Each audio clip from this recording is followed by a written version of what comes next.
And that's why I'm telling you this again 2 years later. After I've lied and told the whole world I'm okay and I'm happy, it's a lie. You know, fake it till you make it. But now I'm telling you the truth, okay? I'm not happy. I can't sleep. I'm so angry, it's insane, and I'm depressed. I cry every day. Get married or have a baby. I have a ID inside of myself right now so I don't get pregnant. I wanted to take the ID out so I could start trying to have another baby, but this so-called team won't let me go to the doctor to take it out because they don't want me to have any more children. So basically, this conservatorship is doing me way more harm than good.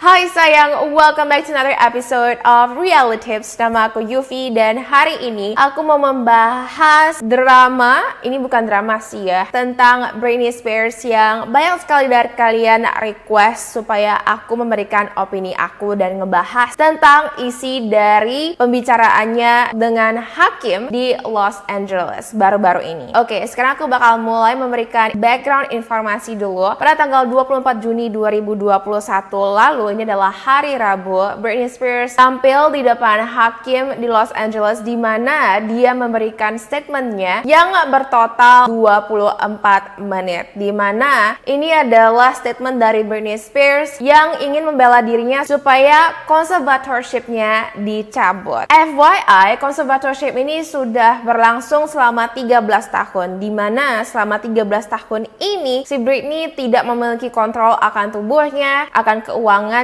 akan siapa yang ingin dia temui dan apakah dia boleh nikah atau enggak, apakah dia boleh memiliki anak lagi atau enggak. Ini semua di bawah kontrol ayahnya dan juga Bessemer Trust. Itu adalah sebuah kayak perusahaan yang biasanya memanage keuangan orang-orang tajir. Nah, sebelumnya di bulan Februari lalu, The New York Times merilis dokumenter tentang Britney Spears yang berjudul Framing Britney Spears, di mana kita melihat kalau ini adalah upaya dari penggemar Britney untuk menunjukkan support ke Britney supaya kamu hentiin aja deh itu conservatorship-nya. Ini tuh toxic banget gitu loh untuk si Britney. Nah, sebulan setelah dokumenter itu dirilis, tepatnya di bulan Maret, Britney Spears memberikan reaksinya di Instagram tentang Framing Britney Spears, di mana dia mengatakan kalau saya sangat malu dengan dokumenter itu dan saya nangis selama 2 minggu berturut-turut setelah Framing Britney Spears dirilis. Jadi kita bisa lihat ya, tampaknya si Britney Spears itu sangatlah sedih dan dia merasa marah sekali. Terutama di statement tanggal 24 Juni ini, kamu bisa dengar kalau Britney itu benar-benar sudah tidak tahan lagi. Dan ini adalah introduction dari statement Britney.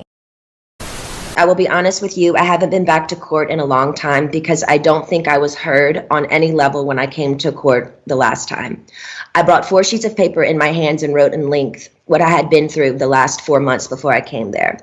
3 days later, after I said no to Vegas, my therapist sat me down in a room and said he had a million phone calls about how I was not cooperating in rehearsals and I haven't been taking my medication. All of this was false. He immediately the next day put me on lithium out of nowhere. And I would honestly like to sue my family, to be totally honest with you. I also would like to be able to share my story with the world and what they did to me instead of it being a hush-hush secret to benefit all of them. I want to be able to be heard on what they did to me by making me keep this in for so long is not good for my heart. I've been so angry and I cry every day.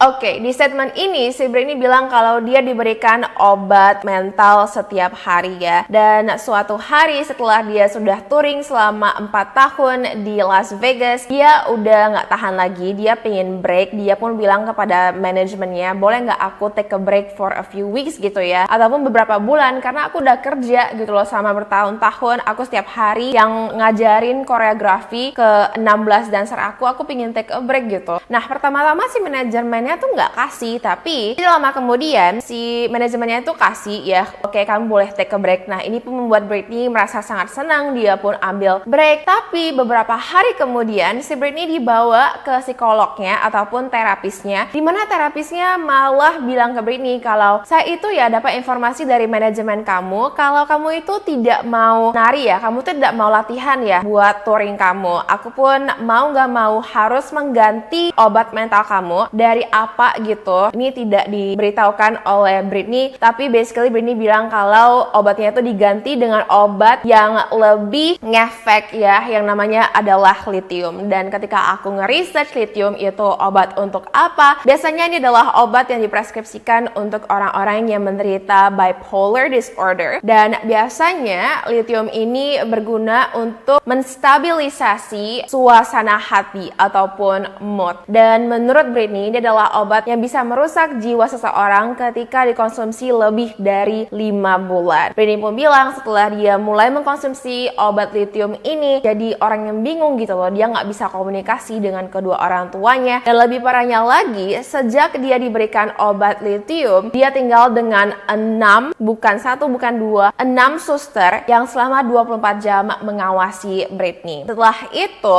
melihat keadaan Britney menjadi orang yang bingung, obviously karena lithium ini ya, terapisnya kembali bilang ke Britney kalau kamu harus dibawa ke sebuah rehabilitasi di Beverly Hills yang harganya itu $60,000 per bulan supaya kamu mendapatkan treatment gitu loh, karena tampaknya kamu itu nggak membaik mental kamu. Ya iyalah ya, dia diberikan obat yang mengubah moodnya, yang mengubah mentalnya menjadi orang yang bingung, pasti dong dia terlihat tidak sehat. Orang dia itu dipreskripsikan obat yang efeknya itu tinggi banget gitu, dan mau nggak mau Britney pun harus membayar uang rehabilitasinya sendiri yang dia nggak mau untuk mendapatkan treatment yang menurut Britney itu sangatlah tidak adil, dimana dia itu tidak memiliki privasi selama 24 jam, dia diawasi terus, dan ketika dia buka baju, ketika dia mandi pun semua orang bakal mengawasinya. Dan ini membuat Britney Spears sangat-sangat tidak bahagia dan dia sangat depresi. Britney bilang kalau dia nangis setiap hari dan dia merasa kalau ayahnya itu sangat suka sekali melihat Britney menderita. Dia bilang kalau ayah saya itu 100.000% suka melihat saya sedih, suka mengontrol saya, karena ujung-ujungnya itu ya, sebelum misalnya terapisnya itu kasih dia lithium, sebelum dia dibawa ke rehabilitasi, itu ayahnya harus bilang iya dulu, ayahnya itu kasih izin gitu loh. Di statement Britney Spears ini juga dia bilang kalau selain ayah saya, ibu saya juga sama. Mungkin orang melihat kalau oh anggota keluarga saya itu baik ya, enggak, mereka itu semua sama aja. Dan setelah conservatorship ini berhenti ya, kayaknya sudah usai gitu, sudah dicabut, saya ingin menuntut semua anggota keluarga saya karena mereka itu semua sama aja, mereka itu semua ingin uang saya, makanya mereka mengizinkan semua perlakuan buruk yang terjadi kepada saya, padahal saya itu sudah dewasa, saya itu capable gitu ya, tapi mereka rela melihat saya seperti ini supaya mereka bisa mendapatkan uang saya. Si Britney Spears juga bilang kalau selama 1 tahun lalu, yaitu tahun 2020, dia sama sekali tidak mendapatkan manicure, dia tidak mendapatkan massage dan semua self-care treatment gitu, padahal dia itu biasanya tampaknya sih sudah terbiasa dengan itu semua ya. Ketika dia tanya kepada ibunya, ibunya bilang kalau oh ini karena pandemi nggak ada yang buka. Nah si Britney pun curiga dan si Britney lihat gitu loh, kok ibunya tampaknya mendapatkan self-care treatment terus gitu. Dia juga melihat kalau pembantunya yang datang ke rumahnya untuk membersihkan rumahnya itu selalu tampil dengan manicure yang baru setiap kali mereka datang, kayak setiap minggu tuh manicure-nya bakal fresh gitu loh. Jadi si Britney Spears itu merasa seakan-akan sangatlah terbohongi dan dia juga merasa sangat marah karena menurut Britney Spears pembantunya, ibunya itu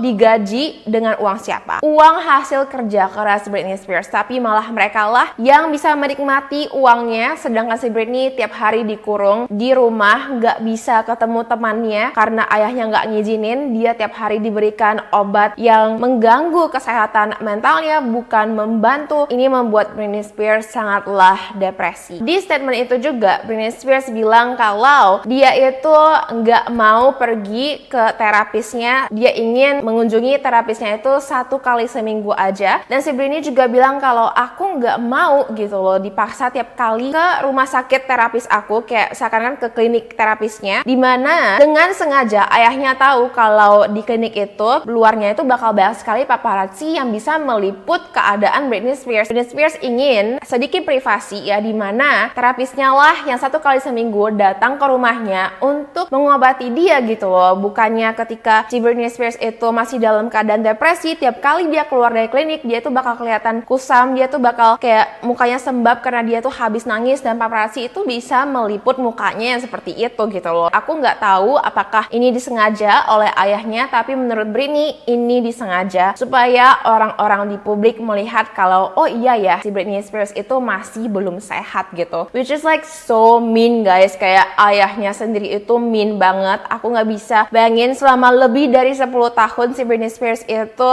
menderita seperti ini, padahal dia adalah seorang Britney Spears. Semua orang tuh tahu dia itu siapa ya, tapi dia tidak bisa menikmati hasil jeripayanya. Malah anggota keluarganya lah yang mendapatkan semua keuntungan ini. Si Britney Spears juga memberikan statement yang menurut aku sangat-sangatlah menyedihkan, dan ini membuat aku ngerasa kalau kita semua sebagai fans dari Britney Spears, siapapun yang melihat framing Britney Spears dan siapapun yang tahu tentang keadaan Britney Spears itu harus bisa mensupport dia, karena si Britney Spears bilang kalau di dalam rahim saya tuh sekarang ada IUD, yaitu adalah sejenis KB, dimana ini tidak memungkinkan si Britney Spears untuk hamil. Dan Britney Spears bilang kepada hakim di Los Angeles kalau saya itu ingin punya anak lagi, tapi ketika saya bilang kepada manajemen dan juga ayah saya kalau saya ingin IUD ini dikeluarkan dari rahim saya, mereka tidak mau membawa saya ke rumah sakit karena mereka nggak pingin saya hamil lagi. Kayak you guys, ini adalah seorang Britney Spears, she is okay gitu loh. Mungkin dia itu butuh ke terapis 1 kali seminggu, tapi this is not fair gitu loh. Gimana caranya ayahnya sampai mengontrol rahim Britney Spears?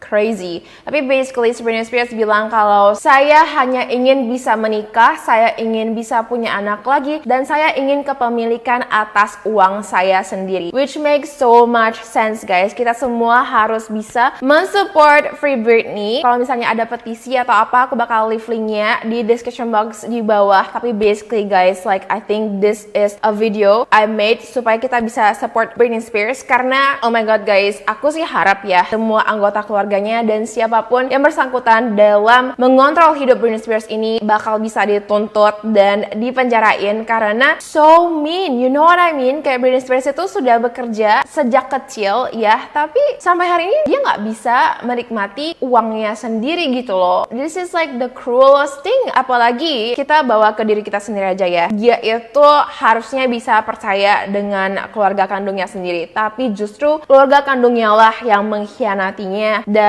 melakukan semua hal-hal yang buruk untuk membuat Britney merasa kalau dia itu tidak perlu punya kontrol atas hidupnya karena dia itu terlalu sakit untuk bisa mengontrol hidupnya sendiri. Kayaknya kan itu apa ya, cacat banget nggak sih kayak pelakon seperti itu. Anyway guys, I don't want to get emotional, tapi aku bakal masukin lagi beberapa cuplikan statement dari Britney Spears. Ini hanyalah audio file aja, tapi I just want you to listen to it.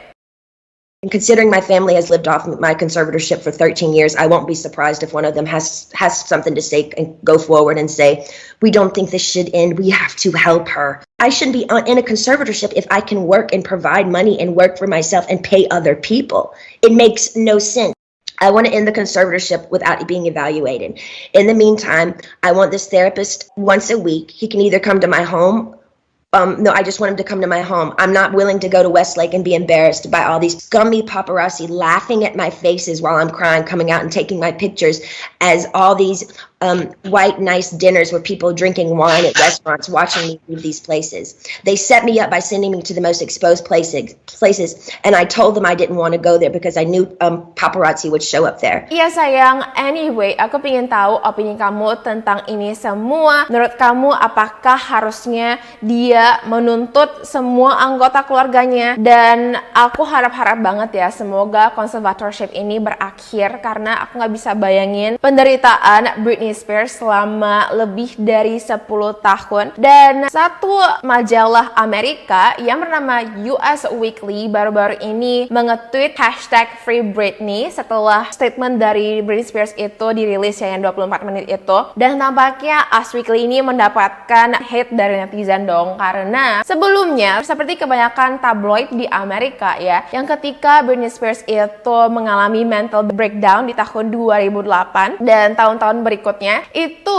Us Weekly merilis tabloid dengan caption yang sangat tidak positif ke Britney Spears. Ini adalah beberapa contoh dari cover tabloid tersebut, dan kamu bisa lihat dong, kayak masa captionnya itu bilang kalau Britney Spears itu tidak terkontrol dan Britney Spears itu gini, jadi kayak beneran parah banget. Selain Us Weekly, ada juga banyak sekali gossip-gossiper yang minta maaf, yang sort of like memberikan opini mereka. Salah satunya adalah Paris Hilton, dimana dia bilang ke Good Morning America, itu adalah acara TV Amerika. Dia bilang kalau saya sangat menyesali sebagian besar dari apa yang saya katakan tentang Britney. Syukurlah semoga banyak dari kita yang sudah bertambah tua bisa menjadi lebih bijaksana. Tapi lagi-lagi netizen di Twitter mencibir si Paris Hilton yang bilang kalau kamu itu minta maafnya terlalu lambat nggak sih? Kamu itu sangat-sangatlah tidak baik sekali kepada Britney Spears ya. Salah satu contohnya adalah di tahun 2007 ketika Britney Spears mengalami mental breakdown di mana dia menyerang paparazzi dengan payung, dan kamu bisa lihat kayak fotonya tuh dia kayak udah dalam keadaan botak gitu. Si Paris Hilton menyebut Britney Spears sebagai ibu yang tidak layak. Kayak dia itu kan udah punya 2 orang anak laki-laki ya pada saat itu. Dan Paris Hilton bilang kalau what kind of mom is this gitu loh. Selain itu di tahun 2008 ketika Heath Ledger, aktor yang terkenal bermain sebagai Batman, itu meninggal karena dia mengakhiri hidupnya sendiri, si Paris malah memakai baju t-shirt dengan caption kenapa tidak Britney aja, seakan-akan dia itu ingin agar Britney aja gitu loh yang mengakhiri hidupnya, jangan Heath Ledger. Jadi beneran menurut aku sih perkataannya tentang Britney itu di masa lalu itu spicy banget sih menurut aku, dan juga negatif banget. Jadi aku juga bisa ngerti kalau netizen-netizen di Twitter itu tidak merasa kalau Paris Hilton itu harusnya dimaafin. Tapi aku pengen tahu sih opini kamu tentang ini semua. Menurut kamu apakah masa lalu dari seseorang ya itu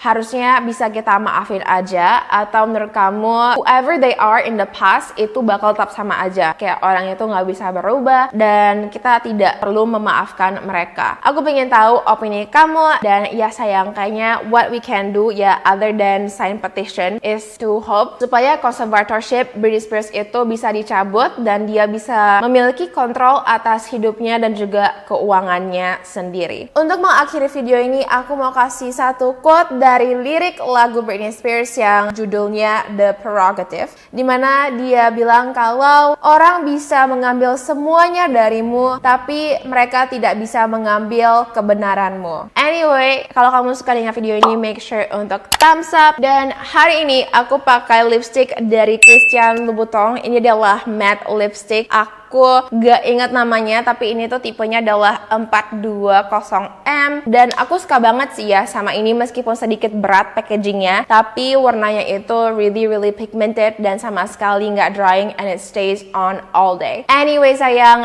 thank you so much for watching. I hope you stay beautiful, stay handsome, and I will see you in my next video. Bye sayang!